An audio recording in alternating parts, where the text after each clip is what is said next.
in trouble. Something's coming along, gonna bust our bubble. Ow. Disclaimer. Under Section 107 of the Copyright Act of 1976, allowance is made for fair use for purposes such as criticism, comment, news reporting, teaching, scholarship, and research. Fair use is a use permitted by copyright statutes that might otherwise be infringing. Nonprofit, educational, or personal use tips the balance in favor of fair use.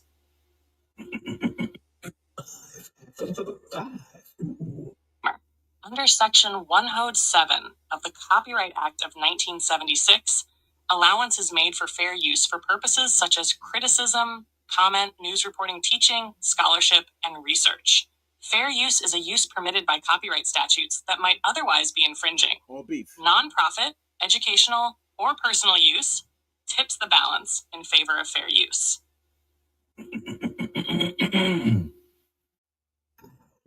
Going live at 5-ish. 6 o'clock. We're going live at 6 o'clock. This is 5. Ooh, next. I have a moderate to severe disease that a lot of people suffer from.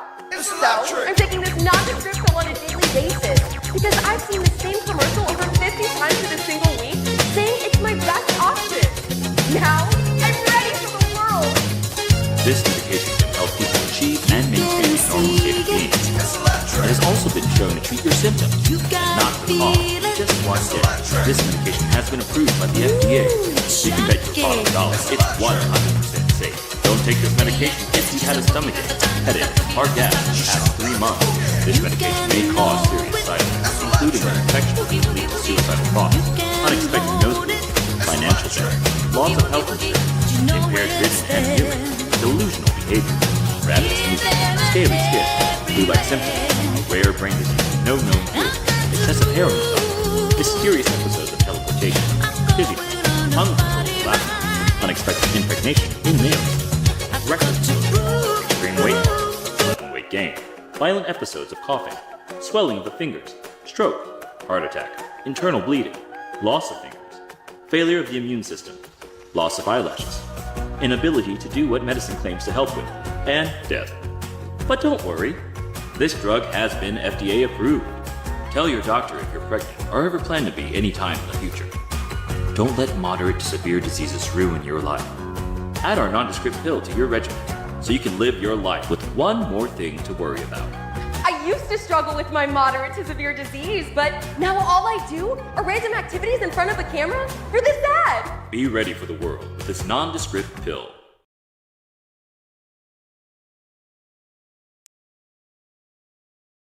Hello. Welcome back. We're going live. We're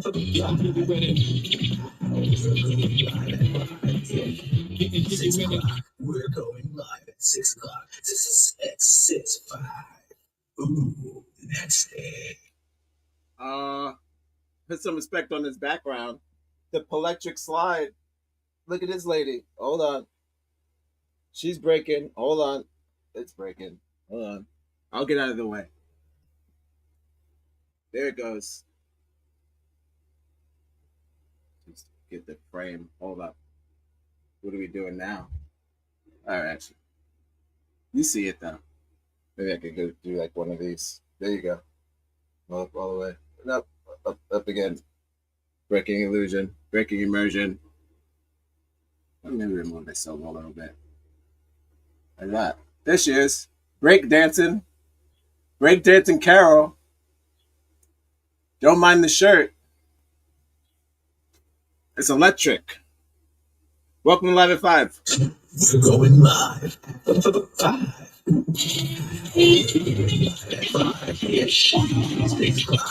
going live at 6 o'clock.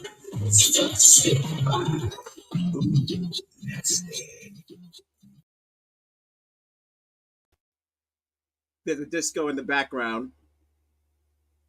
Pill party. Shout out to the pill parties. Shout out to the pills. The Pillelectric Slide, guys. When you're up late at night and you're coming up with puns, sometimes they pan out. This was one. You know them, whether you like it or not. You've heard, you've seen them. There's a new commercial where they're using Mary J. Blige. Mary J. Blige. It's French, the French version. But they're using her song to sell some pills. I forget the name of them, of course. There's too many, but it's like, I'm searching for. It's terrible. It's in my head. It's in your head. It's all in your mind, man. And before I even get into that, again, today's episode is called the Pillelectric Slide Boogie Woogie Woogie. Guys, easy peasy. All right. We're gonna probably skip affirmations today. We're gonna jump right into the show because I got a lot to show you, and we'll save affirmations for mañana. I'm speaking Spanish today. Yeah, we'll skip that today. We don't have to be formulatic, guys. You don't got to do the same thing. This is not network TV. Canceled, by the way. Let's get into what I'm actually talking about, guys. I think that when the Muslims said no pork, I think they meant no raw pork.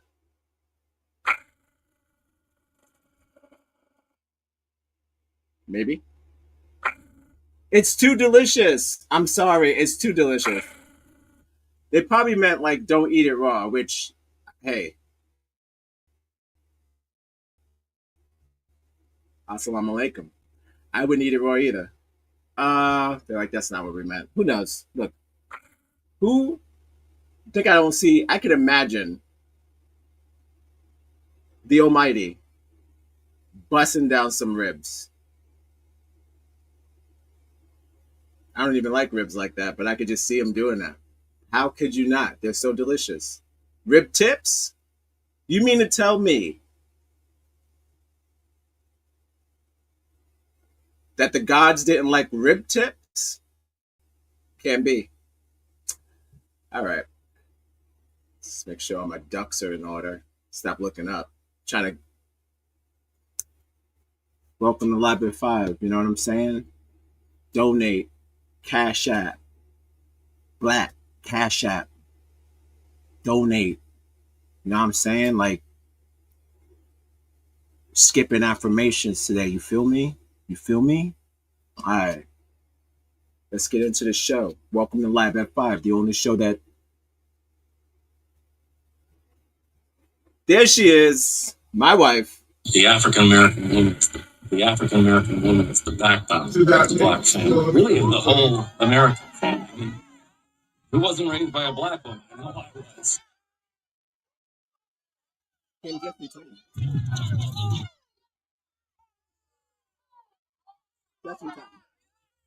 Every time that you come, it's a good time. Whoa, not like that. Hey, yo.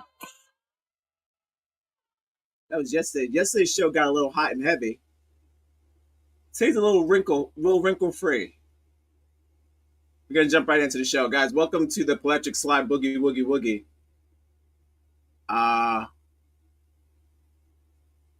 What's happening? It's saying that I'm not live on Instagram. Hold on.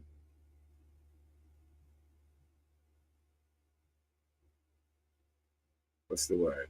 1 second. Okay, we're back. Hold on. Minor difficulties. What would you like me to do, Instagram? Oh, you want me to remove? Please to remove. Okay. Sure. I'm gonna have to upload it again. All right. That's kind of rude. Very rude of you, Instagram. Not a fan. Where there when I you see don't what's need. going on. I don't So need. whatever you can do to help financially would be fantastic because we have to beat it. If it's $5 or $10 or $100, whatever you can do. 6 o'clock. 6, 5. Ooh, that's it. It knocked me out of Instagram. I'll be right with you in a second. I have to put that I'm live on Instagram again and do the dance again. Sorry about that. I would hit you with the intro again, but we don't got to do that. This is quick. I hope you're having an excellent Wednesday. My Wednesday is going, I could say, except for this part right here. Well, I do believe in my Obama voice that there's a possibility that they made a mistake when they were talking about the pig. How could it be so delicious, yet so unholy? I've said this over and over and over again. Don't even get me started, okay? All right. First person I want to get into today is from the Jordance commercials. Lady Gone Famous. We'll start how it got out of hand, and then we'll get into the fact that, fun fact, actually, let's just stop jumping around. What are we talking about? Downtown, walking fast. What are You know the songs, they stick in your brain. They get songs from the 2000s, fucking pop songs that you already had in your brain, and then they flip them into pill songs. I think it's a very low level, low bar form of advertisement, even though some may think it's sophisticated because of the success behind it. But I think that sort of brainwashing is not, it doesn't take a whole team to do something like that. It's very juvenile, and I think it's easy to do. I mean, just look at reels. People who make reels, right? You got songs that are trending for the month or for the week. And if someone makes a song, well, people know to make a video with that song, and their video will trend. Not to say they even like the song, know the artist or whatever. So I think that they're doing the same thing. They're picking songs that you know and love, probably don't even care for the artist.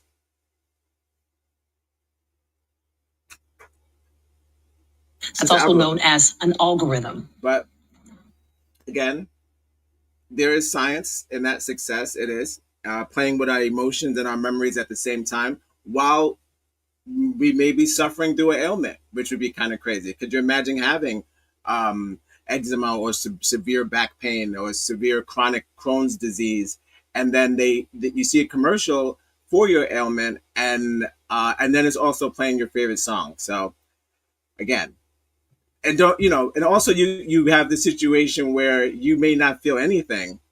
You may feel as healthy as a horse, but yet they still sold you medication. How did they do that? Oh! Emotions. Playing with your emotions. Now you feel it. Oh, maybe something is going on. I wish a nigga like, subscribe, and share. Which is, again, sucky. Sucky way to hustle. I know you got to get your coin, but you don't got to do two. You don't got to do two things at once. You're fucking with our mental and our memories. You got. Dirty game. Shout outs to the club in the back.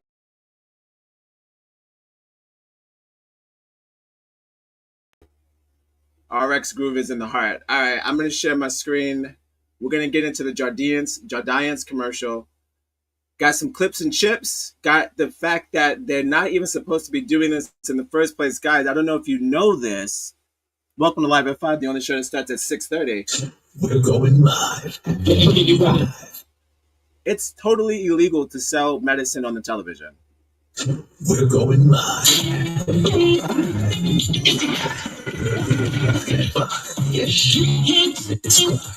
going live at 6:05. That's it. That's enough of that. No, it's totally illegal Doing the research today, I found out it's fucking illegal to do it, and I'm gonna explain that. Got a video explaining that, and it just gets again. When the world stops surprising me, I'll stop making these shows. Welcome to Live at 5, the only show that starts at 6:30. Let me share my screen. Let's get into Jardinians. The Jardians. I don't need. Who knows what it's for? Maybe she's dancing, so maybe it's for back pain. No. Weight gain. Alexa, make me big. Thank you. Got it all ready to go, guys. If you're watching, if it looks like a mental breakdown, you know exactly what to do. I wish a nigga like, subscribe and share. I chose this lady because she came up multiple times while searching for anything pill related. She is a superstar amongst the pill community, the pill commercial community. And this is just a backdrop of how ridiculous this all has become. You see the number on the screen. Feel free to give me a call if you have any questions or concerns. I'll answer like a computer tech. Negros, how can I help you? No. Okay. No. Well. No. I'm not doing that. Not doing that. Almost got me. I don't even do a good Indian. That's Marcella. Marcella does the better Indian accent than I do. And if you don't believe me, check out Woko. We get super racist on that show. This is not me. I'm fighting for my life.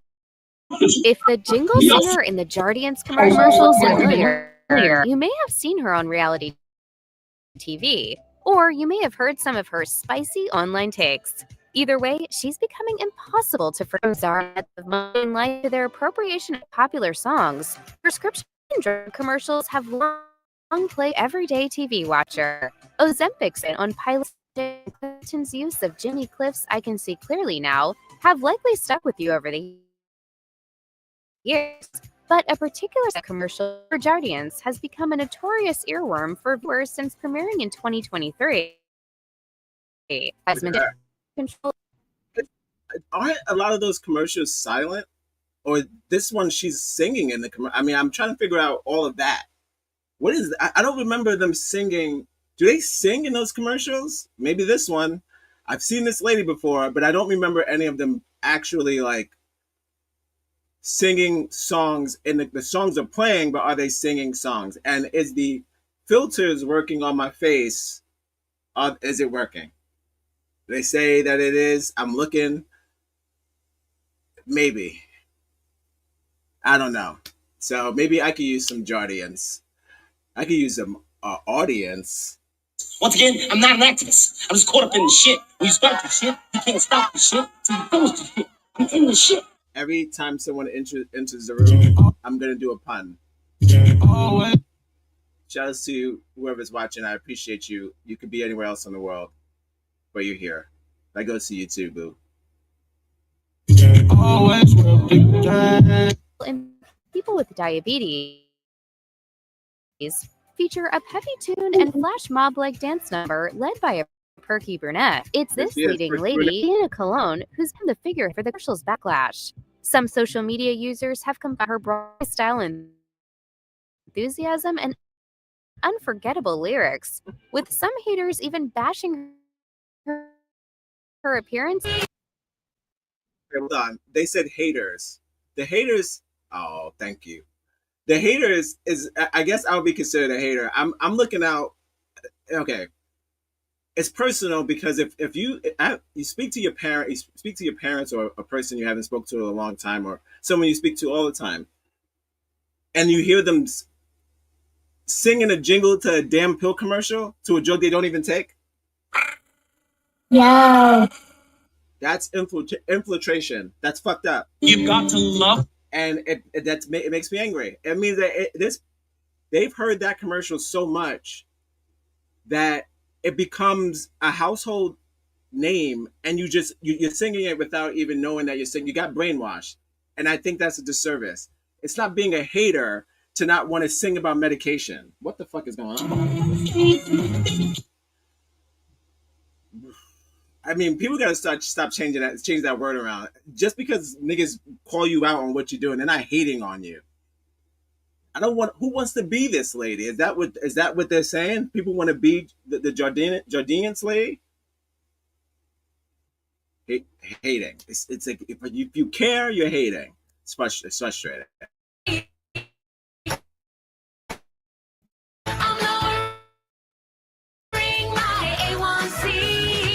Before she became known for Jardian's commercials, Cologne was both a professional in the entertainment industry and in the culinary arts. Her dual passions have taken her down the reality TV route. She competed on MasterChef, making it to the top 20, and appeared on season 8 of America's Got Talent.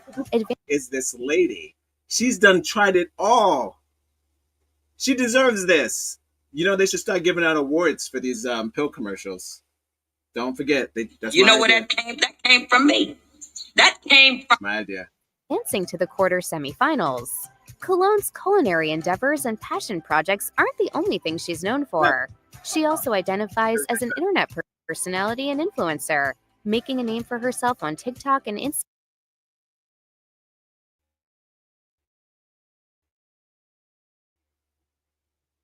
through her cooking videos and body positivity. Her sometimes controversial takes and outspoken personality have made her quite the contentious online figure. If there's one thing to know about the Jardian's lady, it's that she isn't afraid to speak her mind on everything from cancel culture to online bullying. But guess what? Something big's happening. Something big's coming, and I believe in me. For example, the Washington Post published an article mentioning Cologne's admiration for Roseanne Barr, the veteran comedian who's faced controversies including racist and anti-Semitic remarks. Cologne wrote in a post on X, "My appreciation for the real Roseanne is sourced from her being a relatable character to me growing up. I wish cancel culture didn't have to discredit everything one has ever done. To err is human, but everyone on social is perfect." The Massachusetts native isn't afraid to clap back at haters and trolls either, often replying to fatphobic and insulting comments with profanity-ridden retorts. I don't mind. She wants to do Broadway. I don't mind. I saw the new Roseanne, the latest Roseanne stand-up. She's just a diva in denim. She's not doing no harm to nobody. Yeah. I gotta play the video of her rapping. One of these shows we did, one of the Wigger shows or some shit like that. She doesn't offend me. She was a white mother back in the 90s, so early 2000s. So, hey, man. She's just on her porch talking shit, taking pills. She's another one. She's taking pills for sure. She loves her pills.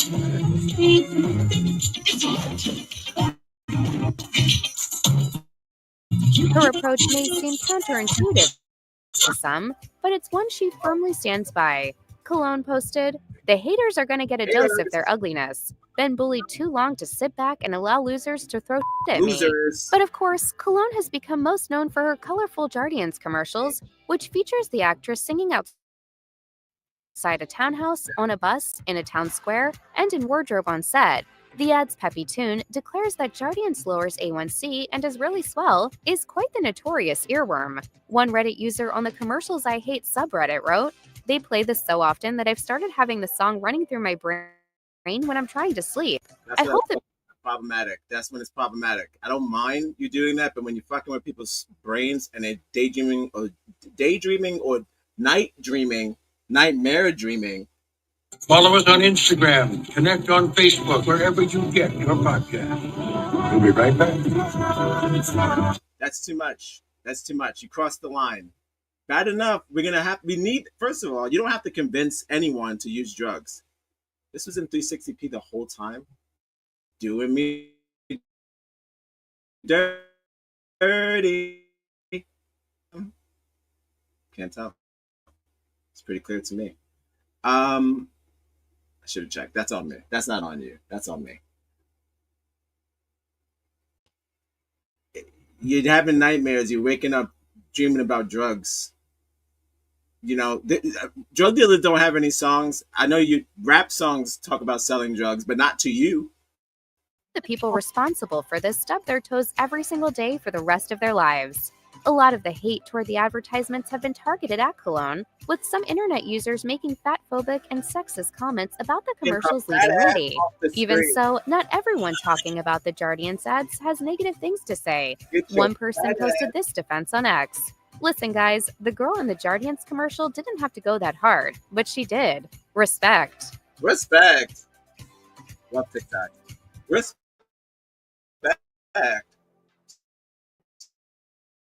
She didn't have to go that hard, but she did. Respect.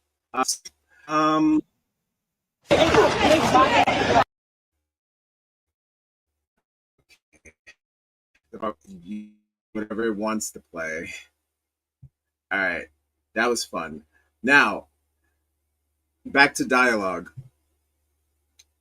A lot of these industries know that it's illegal and they still do it.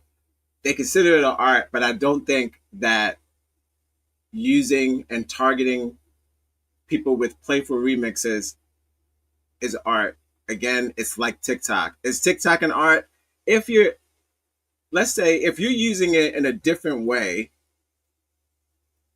sure, you're using music to convey something that you're doing. You're dancing, you're playing the song, you're conveying your dance. But to sell product, harmful product is the thing too.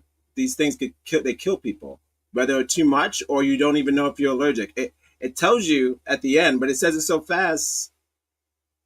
You know, I just don't feel like a pill commercial should feel the exact same way as a Wingstop commercial, not sponsored.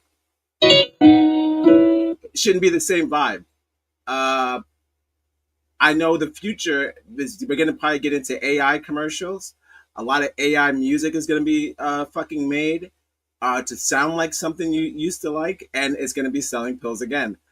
Because they're slowly they're sticking to 100% real songs in these commercials. So not that they're going to run out, but once they run out of the hits, they're going to start remaking songs that you already heard. I think that's the future of this shit. Mark my words.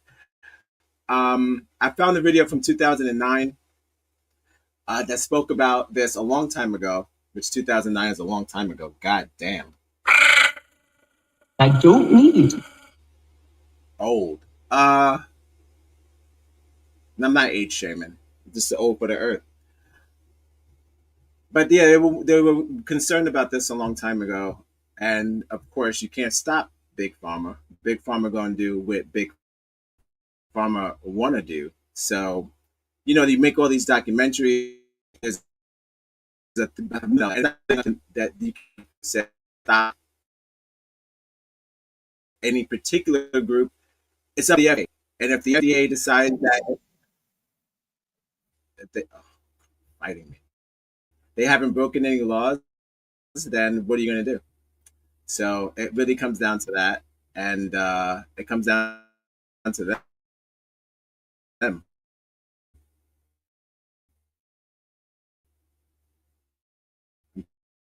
Trying to shout to you that don't save videos that are educational or involved on a child channel. I wonder if that's for pedophilia purposes. Guys, don't harm the children. Don't harm the children. Don't harm the children. Shout out to Sports for You podcast. Excellent coverage on SummerSlam. And excellent coverage on sports and All Black. Shouts to All Black Podcasts.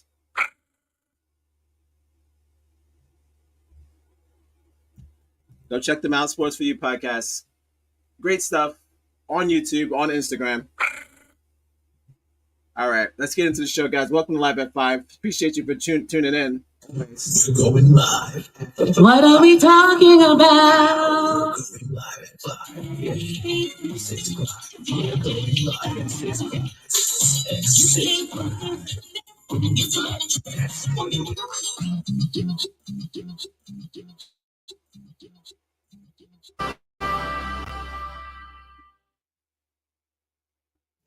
In 1997, the FDA relaxed restrictions on direct-to-consumer pharmaceutical ads. With what impact? Well, Patty, the impact of that has been very difficult to understand. Of course, we've seen a lot of ads on TV. And there are a lot of hypotheses about whether or not tested. Why does 2009 look like 1998? I don't know. Don't ask me shit. I don't know why it looks like this. Even her haircut looks ridiculous. It was only 2009. Wow. It looks like it was a long time ago. Don't ask me that. I don't know the answer to that shit. I don't even like the light on his glasses. It looks like an 80s movie or something. The path of looking at one research agenda.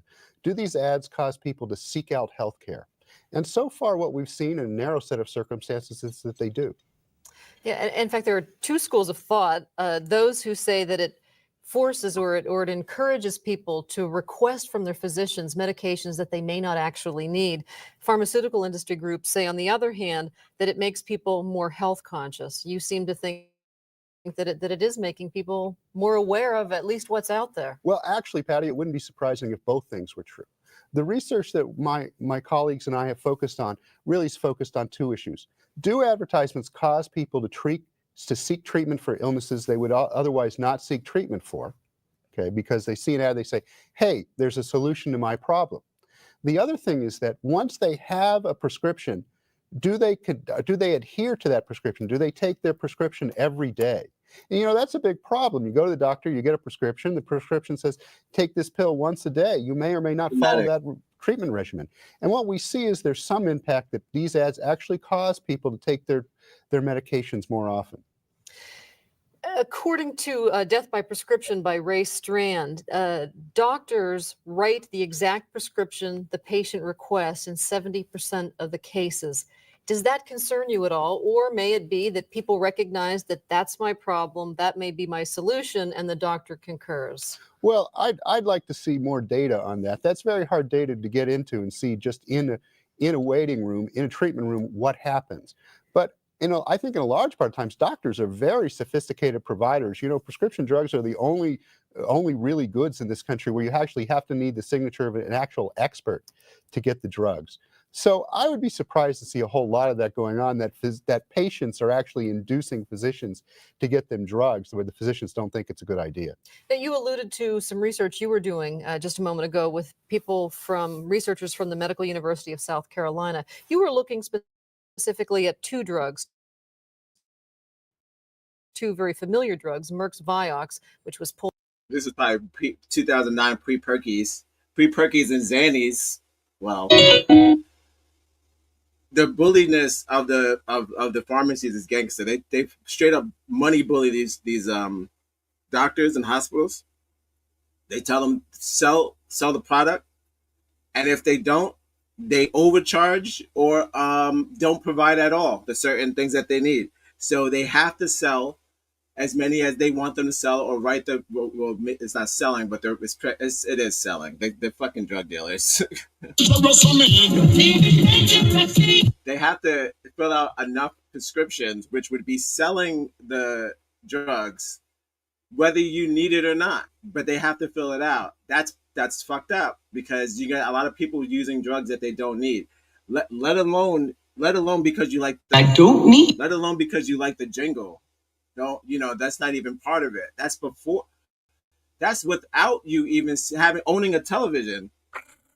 You could get hooked on this shit. So it's kind of like the added insult to injury on the everyday American citizen is bully. It's bully, and they've been doing it for years. And I'm just now finding out that it's illegal. It's been illegal since day one. From the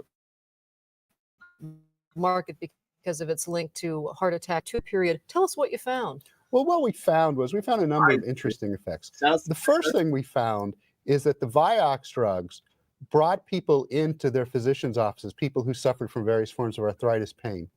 But the Celebrex drugs didn't. And one of the things we saw is that the Celebrex drugs simply weren't effective, which really surprised us. We also saw that the advertisements caused people to take their medications. In addition, other research we did indicated the ads caused certain people to be more likely to come in for prescriptions. And those were people who had basically a weak stomachs that couldn't take aspirin, which is the most logical substitute for these drugs.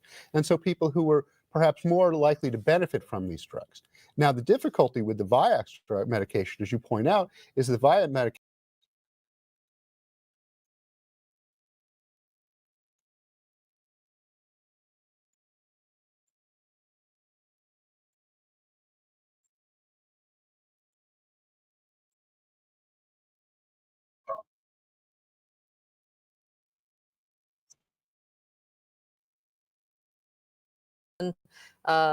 life looks bleak without the drug. Someone begins taking the drug and life suddenly looks better. I'm wondering in that else to this looks so old. Am I right with this? I believe this is 2009. This lady looks like this looks like the 90s. Adequately warn consumers about the risks associated with taking them. Well, Patty, I think that the typical bad, and people might seem a little sad at the beginning,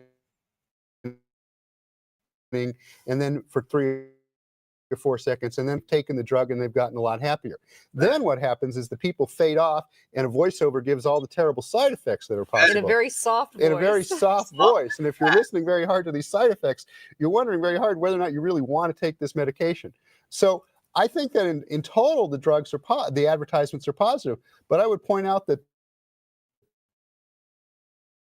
the American television is saturated with positive ads, and I think that many American consumers, including my children who are in elementary school, are pretty savvy that maybe these ads aren't quite all what they cracked up to be. Speaking of prescription drugs, by 2000 they took 10.4. Is this tied in any way to the pharmaceutical companies' more aggressive ad campaigns? Well, I think the trend you're referring to, which is 1990 to 2000, really refers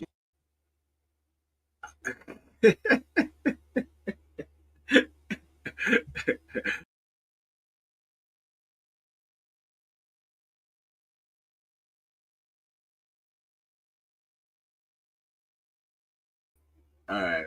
Well, fine. Excuse me.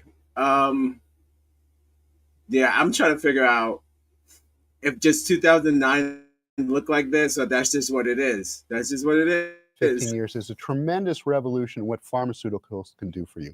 And I think two of the cases of that are statin drugs, drugs used to fight cholesterol, which are really far more effective in fighting cholesterol, and they're hopefully lowering the incidence of heart disease among adults. The other thing you see just a tremendous change in is the use of depression drugs. There are now whole classes of depression drugs that fight depression and anxiety in people. And this is something that literally did not exist 15 years ago. And so I think there are whole ranges of drugs out there. So in the period 1990 to 2000, where there really wasn't that much advertising of drugs, Thank you for your time and your participation in the chat. So look, new problems means new drugs. Fair. So we didn't have anxiety back in 1998, or at least not diagnosed. I'm sure people still had anxiety, just we weren't diagnosing stress or the jitters as a mental or a serious condition. It was kind of like, get your shit together. Don't even get me started on how they handled anxiety back in the 50s or the 60s. You just drank whiskey and you ate liver. That's it. That's all you had to do. You had to just get a big old liver steak. Yeah. And so a bottle of whiskey, and you sometimes just put the liver in the whiskey. Stuff it in the bottle. Stuff it in there. Swish it around, take your ass to work. That's it. That's all it was. That's how you got healed back then. Everything was tough it out. Now we don't have to tough it out anymore. Now they're like, hey, you know, if you're feeling bummed, take something for it. Don't just go around making everybody else fucking life miserable. which I understand. I understand that. He's twisted. Somebody did so that. I understand. I understand wanting to get help so you don't bum people out, and then you don't want to do anything harmful to yourself, because that's another wave that's happening. I don't think you were allowed to kill yourself back then. They didn't let you kill yourself back then. They were like, you probably, I remember, this is a real story, that I would say this, I'm not going to name names, but I would say I know of someone who, let's say, attempted to end their lives and was beat for it. This happened to me as a kid. So you'd be like, yo, you hear about somebody saying like, oh, your friends talk in school and shit like that, and you talk about, how emo we were back then. Not to say we weren't edgy. We were a little suicidal back then. We had Hot Topic. We had Spencer's. We were a little edgy. So yeah, I remember a friend telling me he got a ass whooping for trying to kill himself, and that, when you think about that now, that's kind of hilarious, because it's not something that I don't think you could do now. I think you could probably get arrested for that now. If your kid is suicidal and you beat their ass for that. Really and truly, I'm just picking the lesser of the evil. I've been hearing that a lot. I wish a nigga. Like, subscribe and share.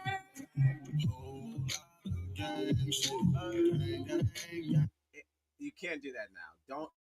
I don't necessarily think you should beat your kids for being depressed or like having like mental issues like anxiety and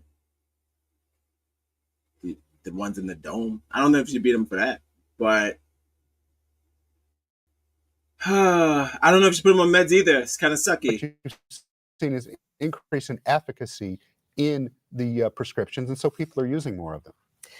We see now celebrities endorsing drugs. Dorothy Hamill was featured in Vioxx ads. Bob Dole was featured in Viagra ads. Physicians are saying that they're seeing 65 million more people in their office out conditions they might not have. 29 talking about a condition for the very first time. So there do seem to be some pluses involved in at least more public awareness as a result of these ads. Yes, I think what we've seen in our research in other places is that the ads cause people to be aware of that they have conditions, and they come in, they try to get that treated, and that's all for the better. But I should point out, Patty, that I'm sorry, having a moment. Thank you for your participation in the chat. That's what we called it back then. You just had a moment, right? Or you just slam some doors. They made songs like Slam by Onyx, and you could play that and fucking like go in, like be angry if you needed to. Eminem came out, cursed at your parents. Every song he made was about killing his mother. So they made things. I mean, there's still like destructo rooms that you could fuck with now, but instead of taking pills. But it depends on how bad it is. If it's too bad that none of those things are working, then sure, do the pill. But I don't think that should be your first go-to. Only because 80%, 70%, let's just say 70%. Once again, I'm not an activist. I'm just caught up in the shit. When you start the shit, you can't stop the shit till you finish. Follow us on Instagram. In the shit. You might have heard about the pill from something else, and then that's what makes you get into it. So it might not even be the ailment to your problem. It might not even be what you need. You just heard about it, or you got a jingle in your head, and it says that it can help you. So that's another thing. So I would say try the other things first, and then if none of that, nothing works, no outlets work, then I guess try the pills. But I am not a doctor. Regular, it's regular. You don't have to listen to anything I'm saying.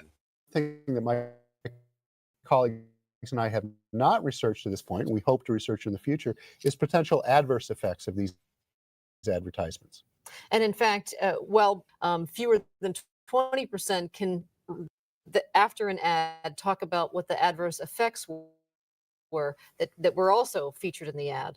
Well, that may be true, Patty. I mean, the adverse effects, as we pointed out, are talked about softly. They're there, and when you go into your doctor, they're usually discussed again. One of the problems with all these pharmaceutical drugs is they can do wondrous things, but they almost all have side effects, and these side effects are not very nice. One final question. There are some suggesting that the FDA ought to regulate images more so than words. Pictures speak louder than words. How concerned are you about that facet of all this? Well, I've heard discussion of that, but but it's very hard for the government regulators to do anything subtle. And when you get into image advertisement, what's that going to mean? Who at the FDA is an expert on images? I've worked for a couple agencies where we were supposed to be experts in whatever we were regulating, and I felt that while we were doing our best, to call us experts was really a stretch. And I guess I'd be a little nervous about having the Food and Drug Administration becoming experts in image advertising. All right. Thanks so much for talking with us. Thank you very much, Patty. Damn. All right. Well. Oh, shout out to rest in peace to PBS. Yeah, Trump cut that. Rip to PBS. He cut that. That's done. Okay. Well, that was fun. Back to dialogue. As I already mentioned what was next for jingles, I'd like to point out for the next video, coming close to an end, guys. It's not going to be a long one. Welcome to Live at 5. The only show that starts at 6:30. We're going live at 5. Shout out to Sky Rizzy and Octavia. Was that one of them? Octavia. I think that these commercials jeopardize trust that not that we trust the government. Seriously. We don't trust the government. Even the guy who works for the government doesn't trust the government. He said, I work for the government. They sometimes do nice things, but a lot of the times they're not looking out for our best interest. We already knew that, but it's sucky to do the psychoanalysis test on our brains while we're under the influence of drugs. Is that right? I don't think so. I got one more. Well, I got two more clips, and that's it. Thank you for joining me. Welcome to Live at 5, the only show that starts at 6:30. I won't be putting anything in the description, but I will put. There's a longer video, 46 minutes, and it's a very deep, detailed conversation. I don't know if I'm going to get to that today, but it's a very deep, detailed conversation that the doctors are having with the FDA, and they're discussing how to fix this problem of getting people who don't need drugs hooked on drugs and holding them accountable and things of that. So I'll give you the name of that before we get out of here today. Thank you for joining me. I am your host, Odd Negroes 1. If it looks like a mental breakdown, I wish a nigga like, subscribe and share. Former correctional officer sentenced to 15 years. Oh no. Well.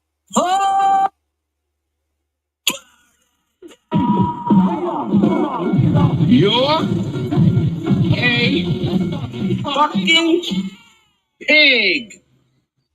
Gross. Gotta save that to the end. Yeah, it's the FDA drug topic webinar. And I'll definitely put that into the joint. But now I just want to get into just the beginning of how and why ads are allowed on our television when they are not allowed anywhere else. And then I'll get into two people talking and learn some stuff. And hopefully you learn some stuff, especially who that lady was, who's the star of all these pill commercials. Put this bitch in 720p because we don't want absolutely no problems. Just so excited for you to be a part of this experience again. You want to leave? We're going live at 5-ish. 6 o'clock. We're going live at 6 o'clock. 665. Ooh, that's it. Shouts to the Twitch community. I'm new here. Be gentle. I look forward to becoming a partner very soon. They say it happens in no time. This is not me. I'm fighting for my life. I would say this: less bots than kick. So, like I said, less bots. Less bots. All right, guys, let's get this video going. We're doing good timing. We're burning daylight. Okay. Well. The funniest thing I think I've said today, I'm rating myself. We weren't allowed to kill ourselves back then.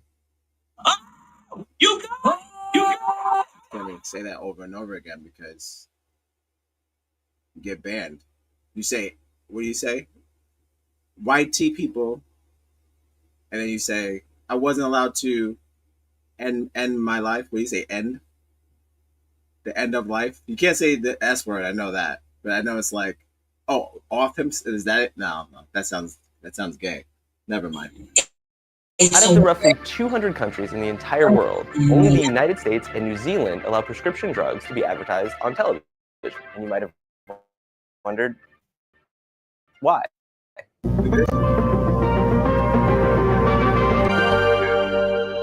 Guys, we're doing it.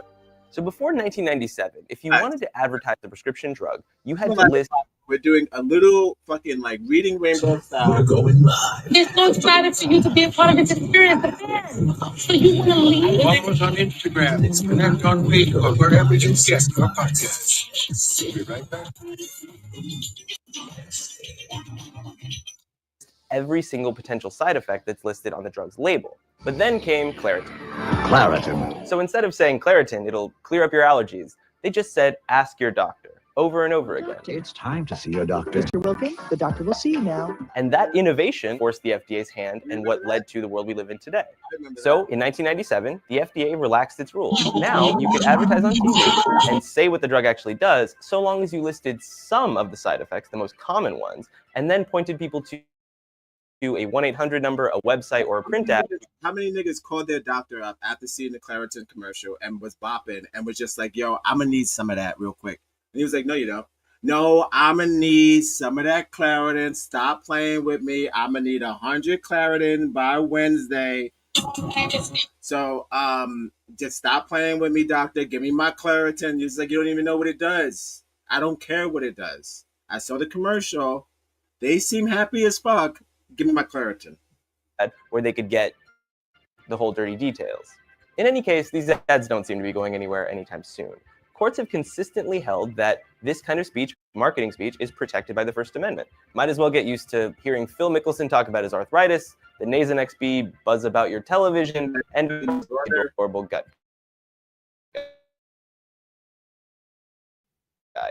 Alex, great job. Check out this guy. That was quick. See, look, we're burning through these. Just like that. Welcome to Live at 5, where we burn through videos. We're going live at 5. We're going live at 5-ish. There's no 6 o'clock. We're going live at 6 o'clock. Upon that show. Ooh, that's it. Okay. Now this up. Vox. They do good work.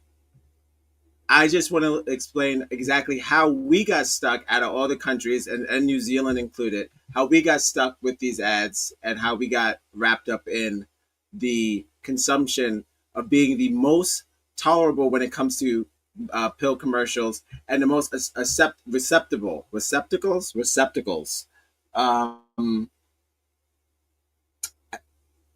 Because of what the country does to the people, I feel that's why they know to play these commercials, because they're fucking with us, and we need the drugs because they're fucking with us. So other countries that don't have that hardcore problems with their country, for them to push pills on them sounds crazy, and it does sound crazy if everything's all good.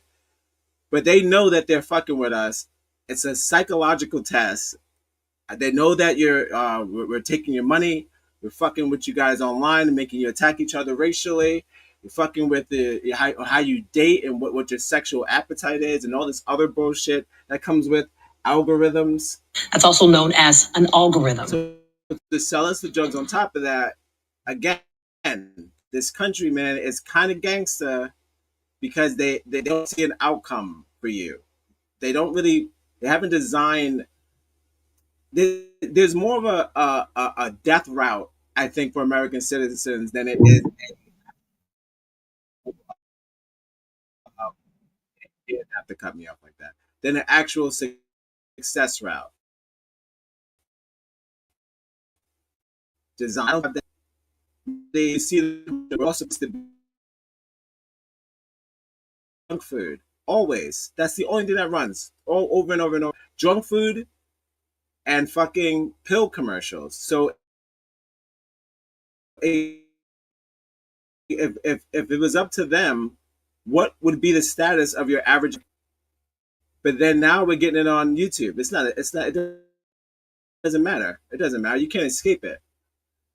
I'm going to put how we got stuck out of other countries. I don't like to think we're the suckers, but I would like to think that we're the most, oh my God, we're the most, every time I hit this fucking thing, they have to change this. Mark, if you're listening, it's your old pal Leon here. Switch the way you do this. It's automatic play. It's like, yeah, go in your settings, player. The way that they set that up for you to need the drug and then rely on it, problematic. But let's get into how we got stuck with it. Out of all the places, didn't mean to do that. This is a short video, 9 minutes, and then we're gonna wrap it up. Welcome live at 5. The other show starts at 6:30. Coming to a closing. We're going live.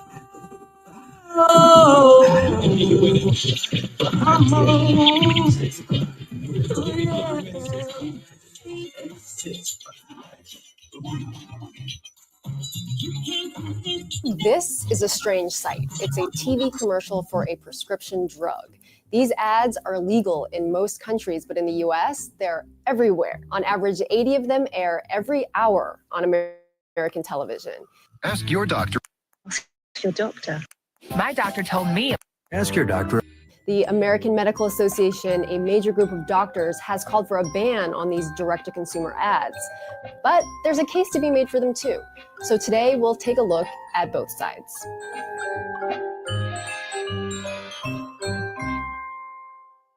First, a little background. Before the 1980s, prescription drug commercials were unheard of in the US. Drug companies focused their marketing solely on doctors, and they didn't want to hurt those relationships. When asked by Congress in 1984 if direct-to-consumer advertising should be allowed, one pharmaceutical executive said, "The direct advertising of prescription pharmaceuticals to consumers would be detrimental to the pharmaceutical industry, and more importantly, a potentially disruptive element." Because it makes it seem, what's the difference between a cereal ad that they throw on in the middle of the night that makes you want cereal and then pills? Shouts to Jonathan Watson. What up, my brother? How's everything? Shoutouts to Sports for You podcast. Thank you for tuning into the chat as always. Excellent SummerSlam show, by the way. Excellent show. Thank you for your participation in the chat. SummerSlam was crazy. Not to get off topic. But there was 2 days of mayhem. So shout outs to the gang. Shout out to Sports for You podcast.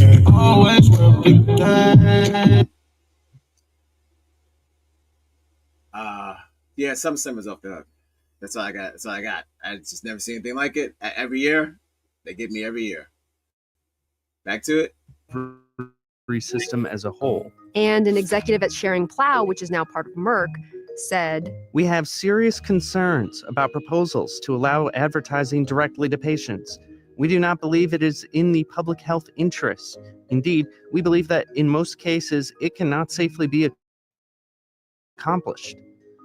Needless to say, they changed their minds. At the time, there was a larger cultural shift in healthcare toward empowering patients to make decisions rather than just listening to their doctors. And advertisements fit with that trend. Drug ads started appearing in print publications, but there was still another thing keeping them off of TV, and that was FDA's regulations at the time. Okay, if there's one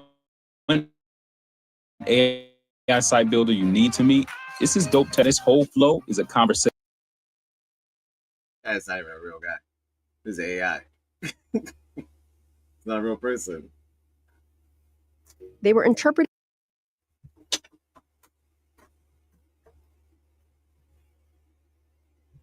as requiring ads to include all the information about the drug's risks and side effects, which simply wasn't feasible to do in a TV or radio commercial the way it was in a magazine. There was a bizarre loophole, though. The ads didn't have to mention the drug's risks if they also didn't mention the disease or the condition that the drug was supposed to treat. Say them really fast at the end, so you don't catch it. That's the whole point. So it's like, so I'm guessing the regulation was like, you're gonna have to mention that they have these side effects. But it was like, what if we said them real fast? Sneaky. You've got to love life to have life. You've got to.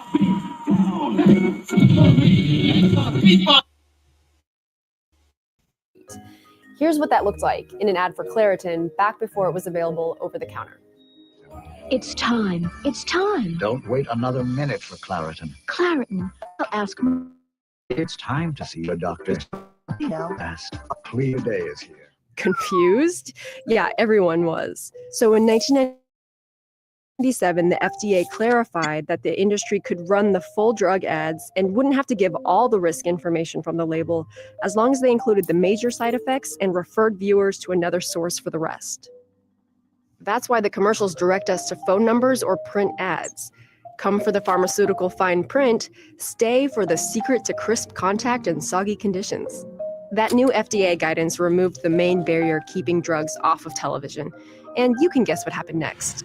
Spending on ads quadrupled by 2004, and now we know the names of prescription drugs like we know the names of cars and clothing brands. Nesta, Xanax, Celebrex, Flomax, and HGH. And as of Thursday, Lipitor.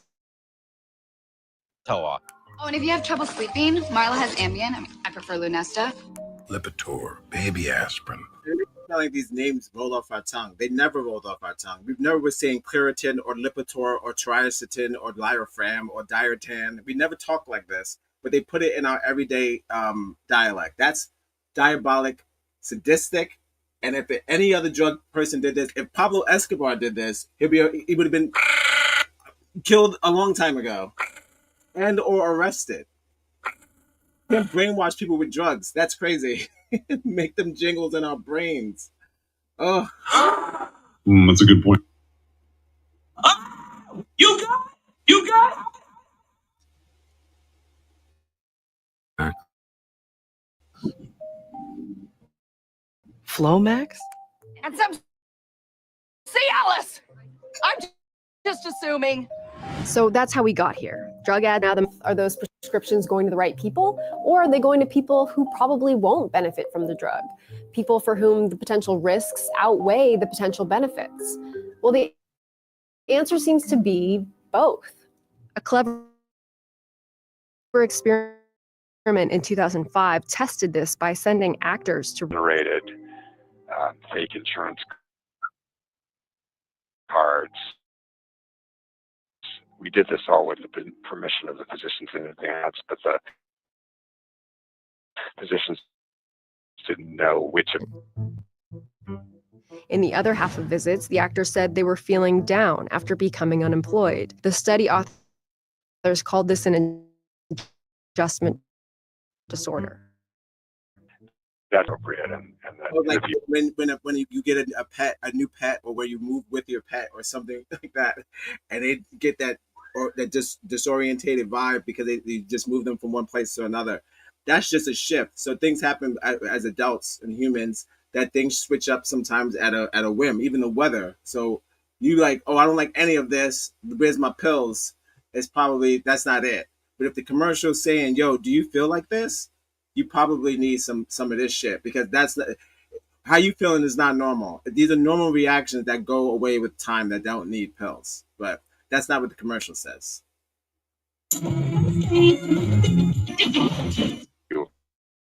Many an immediate prescription for antidepressants would be excessive.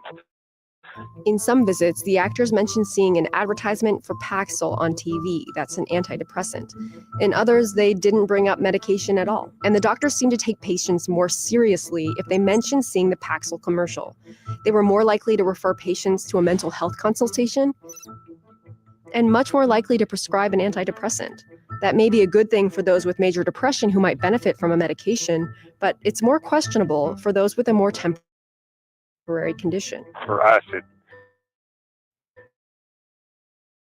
typified the double-edged sword which direct consumer advertising represents. This study and others can be persuaded to broad scope of who gets treated with drugs and advertise extremely low testosterone levels due to injury or disease. Gonadism? I want that word. Gonadism? I already know what that's for. You gotta man up. Oh shit. You see? When the world stops shocking me, I'll stop doing this shit.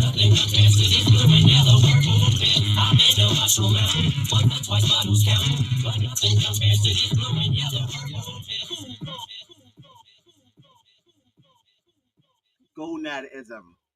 That's what I should have named this fucking show. Okay. I know what's gonna happen to this guy. He's soft. Wait, he's about to get. Is it 45 and older? Oh, because he got me. You feel that? Yes. Kind of close. I may or may not be suffering from gonadism. Let's see. Promoted by Abbott. Millions of men 45 and older just don't feel like they used to. Are you one of them? Remember when you had more energy for 18 holes with your buddies? More passion for the one you love? Some middle-aged men don't feel like they used to? You don't say. Okay, if there's one AI site built, people and you don't even know them just because you hear them over and over again. TikTok does that. When TikTok crashes and whatever immediate video that they put on after that, that person is banned. I block them. I don't care if they're black, white, Spanish. If you crash my TikTok video and whatever pops up next, I block it. Don't force me to look at content. So yeah, that's another commercial disservice. You put them too much on, you end up thinking you know the people, or you know what the product is, or you know what the company is. It's being brainwashed. That's all. From prescriptions found that only half of the men had been diagnosed with hypogonadism in the previous year. Drug ads give the industry an incentive to make healthy people feel unhealthy. Latisse is the only FDA-approved prescription treatment for inadequate or not enough lashes. And they contribute to unrealistic expectations about what pharmaceuticals can do. So what's wrong with that? Well, every single drug comes with risks. Big ad campaigns are usually for newer drugs, for which not all the risks may be known yet. In the case of the painkiller Vioxx, a massive ad campaign led millions of people with arthritis to switch to Vioxx instead of sticking with older drugs like ibuprofen. Ask your doctor today about Vioxx and find out what Vioxx can do for you. Vioxx was more expensive and not actually more effective. And the manufacturer of Vioxx has recently pulled this popular arthritis drug from the market over health concerns. Merck withdrew the drug after it became clear that it increased the risk of heart attacks and stroke. A Kaiser Permanente study later confirmed. Anybody that uses a sample has to get the right from the artist.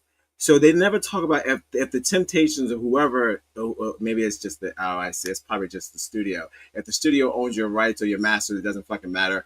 But if you have say, you shouldn't let them use your song to sell pills. Like Mary J. Blige, she gave that song away. She's still alive. You better wake up. She better stop them from using that song. That drug is going to end up killing people, and they're using real love to do it. It's not good. She hasn't said anything. They never talk about the artists that they use. From that ad exposure was linked to inappropriate prescribing of Vioxx and a similar drug called Celebrex. So that's a worst case scenario. But there's also an argument that these ads can be good for public health. You know, there are many diseases for which people don't seek treatment. So if you can educate through direct-to-consumer people on the fact that this can be treated, you will get a better outcome for everyone. In their view, more communication with your doctor is always a good thing, and make the right prescription. Surveys of the public have confirmed that drug ads people to visit their doctor. In some cases for diabetes, hypertension, depression, these are conditions that are thought to be undertreated. And in the case of the HPV vaccine that's now recommended for all preteens to prevent cervical and other cancers, Merck's ad blitz for Gardasil probably... We saw a commercial where the kid was like 10 years old with her father, black, by the way. Yeah. And he's like, now's a better time than ever. You're like 10 years old. Maybe you should get you tested for herpes. Herpes at 10? Dude, no. Yeah. Getting them younger and younger with these side effects. Stupid. Reach more people than a government communications effort could. Now you need another. And whatever you think of erectile dysfunction drugs, they got men to see their doctors and undergo the required heart screening, potentially catching problems not yet treated. But the strongest argument in favor of drug ads may be the legal one. The Supreme Court ruled in favor of prescription drug advertising back in the 1970s when the state of Virginia tried to prohibit pharmacists from advertising their prices. We further hold that so-called commercial speech is not wholly outside the protection of the First and 14th Amendments. The individual consumer and society in general may have strong interests in the free flow of commercial information. It was the first time that the court said advertisements were entitled to free speech protections. There was only one dissenting justice at the time, William Rehnquist, who Ronald Reagan would later appoint Chief Justice. In his dissent, Rehnquist wrote a kind of uncanny prediction of the type of commercials that would come decades later. Don't spend another sleepless night. Ask your doctor to prescribe Seconal without delay. Rehnquist worried that ads, quote, generate patient pressure on physicians to prescribe drugs, and that they'd end up being advertised on television. And as we now know, for better or for worse, that's exactly what happened.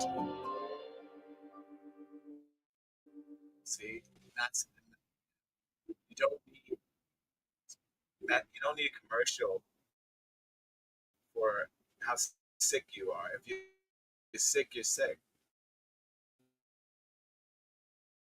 You don't need a commercial to tell you how they go in, and if they still went with it because they know the American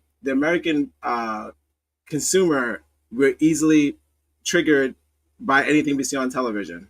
They knew that once we started television, they knew that they could get us to buy shit off of television. That's how you got QVC and all that other wild shit. So why not do the QVC with drugs? So that's how that happened. It's unfortunate though. Okay, it's been informative. Almost done here. I got one last video, and then we're gonna wrap it up. Thank you for joining me. It's been Live at 5, the only show that starts at 6:30. Unfortunately, not as hot and heavy as yesterday, but it's not all bad. You know, at least you could turn the TV off. That's what Kendrick said. We're going live at 5. Going live at 5-ish. 6 o'clock. We're going live at 6 o'clock. 6, 5. Ooh, that's it. Do a okay, I got it. Yeah, we'll do Tuck. We're gonna end it with Tuck. Tuck talks to Big Pharma, and in a classic Tucker Carlson fashion, he deadpans the screen in a confusion alert face, and he's also pissed off. Why are they at the Super Bowl? Why are they here? Why are they there? So shout out to Tuck. I miss them.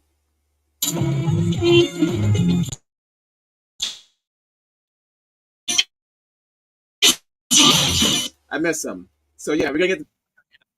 And then it's doing it already. I didn't even do anything yet. Shout out to Tuck. He talk about the ads. It's weird when they got into the Super Bowl too. I thought that was very strange because you know how niggas get with sports and the household gets all rowdy and all these this tension. So to throw medication on top of that, you don't even know if you're allowed to feel anything outside of outside of being medicated. According to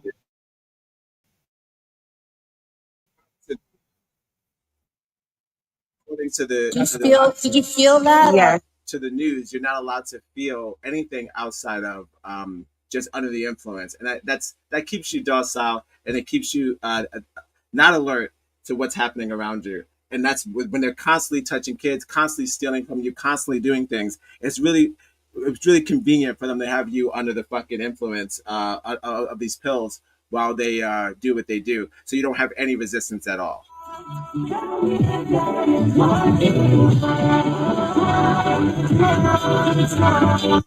I want you to understand the battle is what are we going to do societally about the metabolic health crisis? And what should we do? Like, you're in charge. I know you said you're a libertarian, but let's just imagine you were a fascist and you could do whatever you wanted. What would you do? It's not what I think the president can do numerous things tomorrow that will I think one of the biggest lies we're being told is this can't be turned around. This sounds very quick. I don't think the American people are mass suicidal, frankly, which is what we're acting. We have an addiction crisis. It can no longer be the only country in the world that allows pharma ads on TV news, which isn't to influence to consumers. It's New Zealand, us, and some other place. Everywhere else, it's banned. Because if you think about it, that's crazy. You can't sell drugs on TV. They acknowledge that all drugs are drugs. It doesn't matter if they come in a pill or a plant or whatever. A drug is a drug. So like for you to sell it on television is absurd, and it doesn't. And the doctors don't. Half of the doctors don't even want it because it makes their profession and look like a candy store or whatever. And if that ad comes right after a pancake ad, what's the difference between ShopRite and the pharmacy? You know what that came from me? That came from me. It was my doing. Influence the news. Pharma buys off the news, and the FDA can issue an order tomorrow saying that that's no longer the can have pharma spending on TV news. That is an executive decision. It can be issued tomorrow, and it would totally undercut the ability of the pharmaceutical industry to control our information. Food stamps, the ag bill. So you think that pharma? I'm sorry. Yeah, you're throwing so. Yeah. For my aging pizza L brain, it's hard to keep up. Not to convince people to ask for specific drugs from their physicians, but to subvert the news business.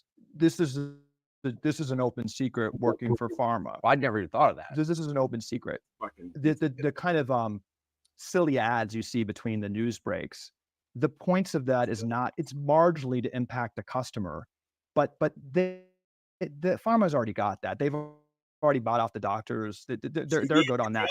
No, this isn't. You already need the drug. The thing is, like, your back actually hurts. You have Crohn's. I keep saying Crohn's because that's the only one that's on TV.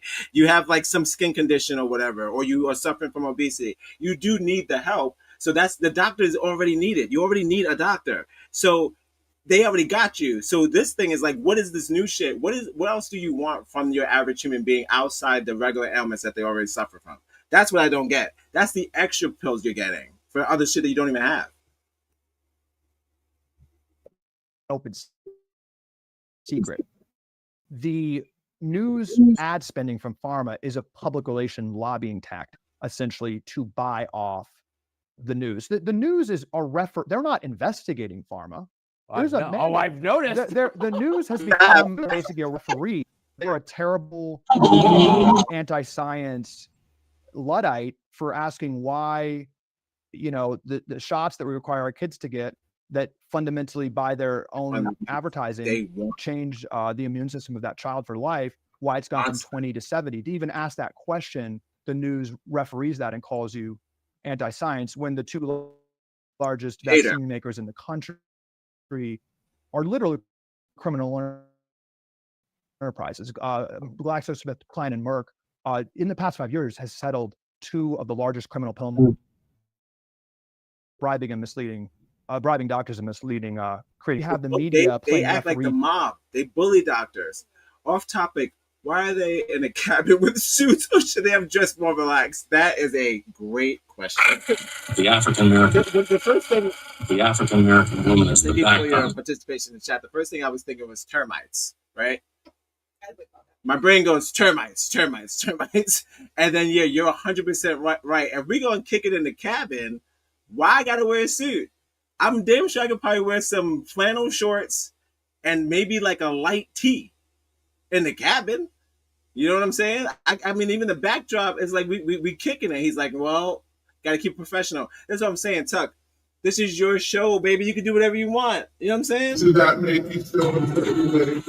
I would love to see Peter Thompson in a vest with a like a polo shirt, flannel vest, shorts.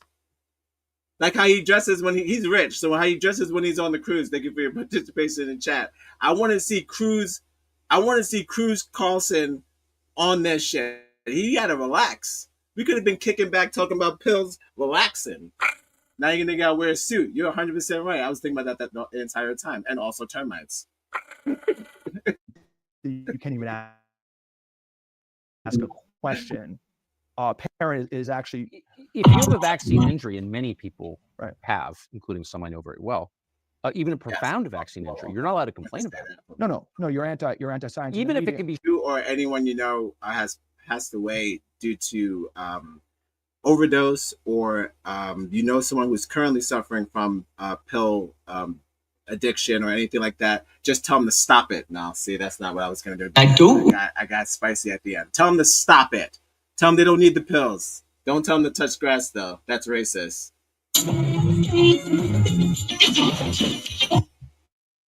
Showed us that this is a vaccine. The media plays referee because they're funded. But so in all levels, right? Wow. On all levels, and I'm not very dark, Callie. Me. Well, I think it's hopefully empowering. I think this is why we have an opportunity here, Tucker. Like Ozempic, this is not some like new, like, you know, it's kind of this funny thing. Like, oh, you know, it's kind of vain. I can lose weight. This is go. The Ozempic are not laughing. It's not a laughing matter. They feel like they're fighting for their. It's not me. You tried the gym. You tried the thing. You tried none of that shit's working. I feel like a lot of people, not Lizzo. Lizzo's having fun, I guess. Lizzo's something you can say she's having fun, but I don't think that when she cries for help in her music, I don't think that's necessarily having fun when she's constantly making music about her weight. So regular. I'm like, for her to get it, it was probably a big step in her life to do that. And Adele, these are people who are openly speak about having overweight and health issues. So I don't think that Ozempic was a laughing matter. Maybe the commercials come off light, sure, but I don't think the people who take Ozempic, not everybody, not all, but some of them need it because they feel like their health is in risk. That's all. Oh, you got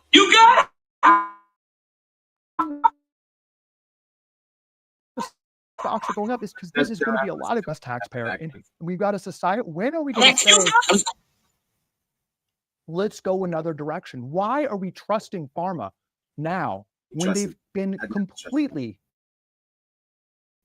acting to garner no trust? Reckless. Incentivize better eating, better farming.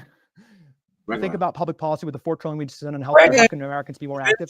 These are basic things, but these can be done. And just two more quick ones. I mean, there's 20 of these, but you just have to go to the incentives. You were surprised that the majority of university researchers and NIH grants go to conflicted researchers. Yeah, I was shocked. Tomorrow, the president only this president do they do this. Tomorrow he could say this. Tomorrow he could, because he's so sporadic that if he sees a commercial, if he sees one more pill commercial that cuts off one of his programs, he will stop it. Anything that bothers Trump in real time, he stops.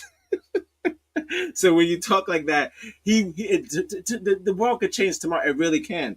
That's the difference between this president and any president we've ever had. They never talk like that, then think it changed the next day. No, this nigga don't think like none of these niggas. So yeah, anything could change any other day while he's there for the next 3 years. 4. Delete. To people with conflicts of interest. That would sound like a reasonable policy to 95% of the American people. I think that's unimpeachable bipartisan policy. It will cause a conniption. The media the next day with their talking points would say it's the most anti-science. NIH funding. Exactly. So you could do that. You could change ag subsidies, which are just tens of billions of dollars to process food. You could put restrictions on university conflicts of interest, which are essentially R&D labs for pharma. And I think a key one, Tucker, and you go back to the American Academy of Pediatrics, this isn't just some like industry group.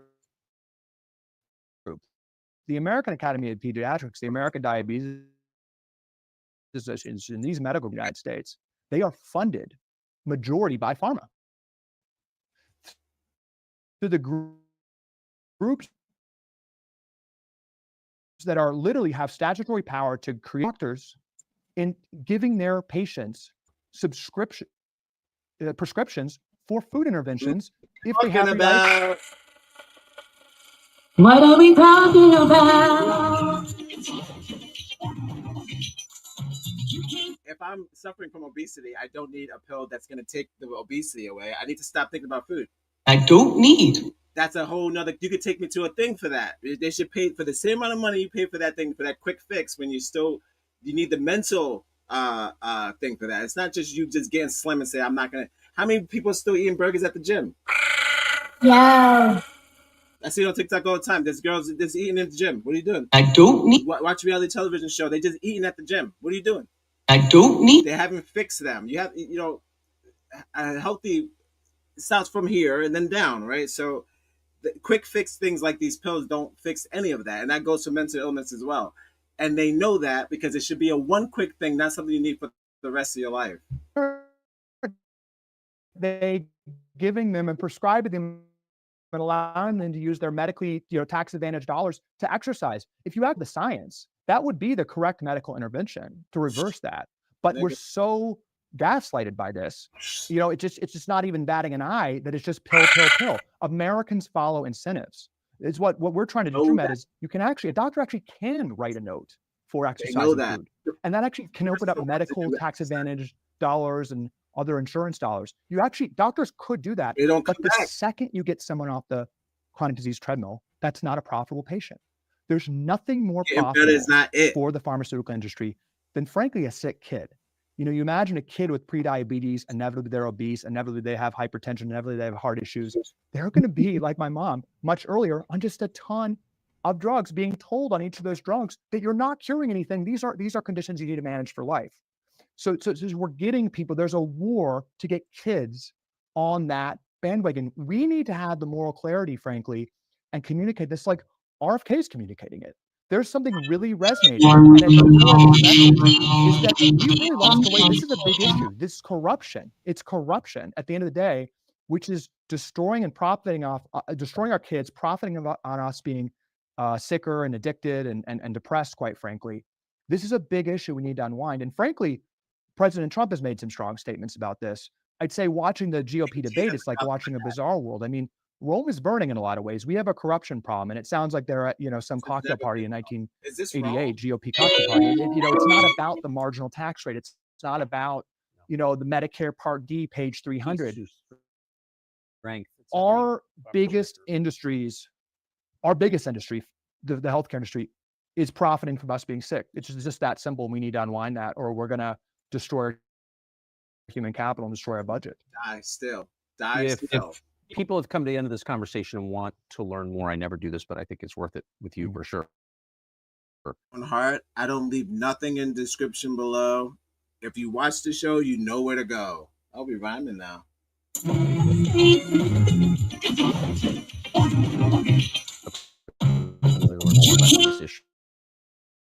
What would you recommend? Well, as we talked about, this is my life's passion with my sister, who was a doctor who left it out. So right now I've helped her write a book that's just put on Amazon today. called Good Energy, unwinding and unpacking these issues using her experience in medicine. We put our heart and soul into that book to really unwind these issues, which would help write food prescriptions. I mean, you know, it's our company, but I want to say that all the nights. Okay, then you go down to when somebody has a metabolic condition, explain to them and incentivize them to practice better eating, to exercise. People listen to doctors. When we were told the food pyramid to eat carbs, we ate carbs. When we were told to take vaccines, we took vaccines. When we were told to stop smoking, smoking rates plummeted. Right. We they said no more need soda, don't drink soda. about human capital and our potential to say we need to unwind this. And we need to get back to root causes in America and talk about food, talk about exercise, talk about sleep. You can transform your life. These policies would transform things. You can change your biomarkers in 3 months if you go on a functional medicine type program and really have curiosity about what you're eating, your behavior. What if we had that message from our medical leaders? So we're working on that with TrueMed, and I'm on Twitter, which I have mixed feelings about, but talking about this on my Twitter account means. We all have mixed feelings about Twitter. Excellent. All right, that was fun, guys. Listen, take from it what you will. I'm exactly where I was before, as I've always been with medication. I've seen enough pharma documentaries to know that it's all about cash. They don't give a shit, and that's how it's going to be until we have a bit more Luigis out there. The Luigis out there are the ones doing the service, and they're the ones making sure that people realize that you're dealing with actual humans. They're not numbers. Yeah, Pagala. All that jumping is making me nervous. So they're supposed to be healed. They're supposed to be a finishing. You take this amount of drugs and then you're fixed. Not for the rest of your life. That's how it should be. They know that because putting this on television and advertising the drugs is illegal in most countries. So they know that. And they, as this country does, they weasel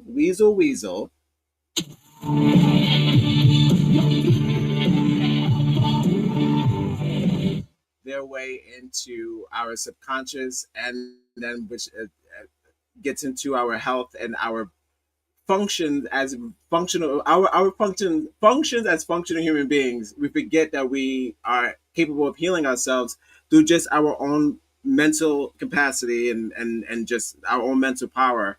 But when they keep us, again, like I mentioned, focus on these drugs and absorbing of these drugs and just relying on them, the only thing that happens at the end of the day, that they get money and we just rely on the government until we die. That's supposedly the way it's supposed to go anyway. So I wouldn't add on that because it's usually how this is designed anyway until we leave this fucking country or somebody decides to do something about it. And I'm not talking about like an attack, but I just mean like if somebody just forces America to change its ways, because it's the way it's going, they won't have any citizens left. All right, this has been Live at 5, the only show that starts at 6:30. Thank you for joining me. We're going. This has been Pillelectric. We're going live. I don't need We're going live at 5-ish. 6 o'clock. We're going live at 6 o'clock. At 6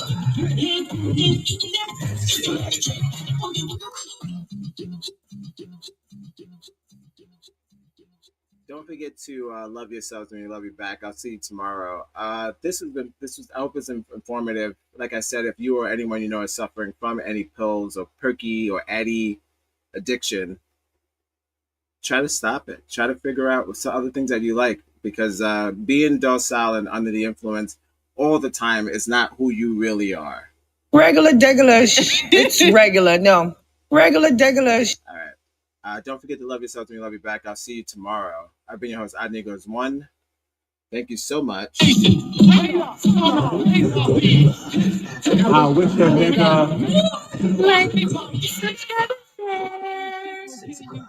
We're going live at 6 o'clock. This is at 6-5.